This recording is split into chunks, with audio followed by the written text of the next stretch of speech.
having hung around stand-ups for most of my life, I've never actually met anyone who knew as many jokes, not like in an act, but like just jokes, as Jim Varney.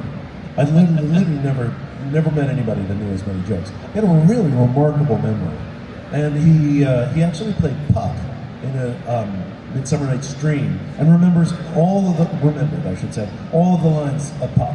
That's awesome. And he played it in high school. It was really impressive. I really love that guy. And on his day off, he would dress as his Ernest character and go to the cancer ward of children's hospitals and be Ernest all day. He would like dress and do the whole hey now, that whole thing. And I was really impressed by that, because you have a day off and you work a 60-hour week or sometimes longer.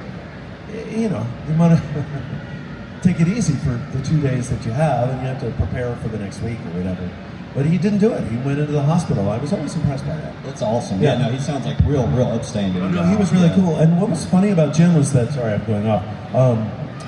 A lot of people in the South thought that Jim was from their hometown, because he was a brilliant guy and did this ad campaign. Older guys will remember this, but I doubt the younger folk will.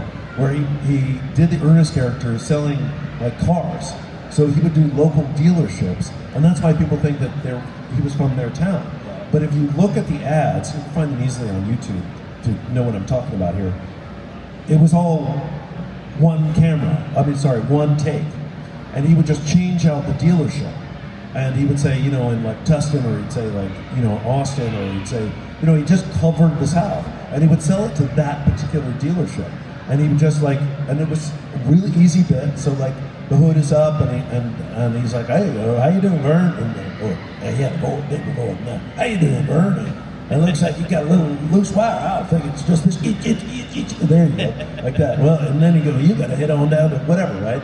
And then you just do take after take after take after take, and that would be their day. And he could cover 60 dealerships within the South. And I just always admired that. Like, that's really, I couldn't do that myself, but it's just really smart. That's business acumen, I appreciated that.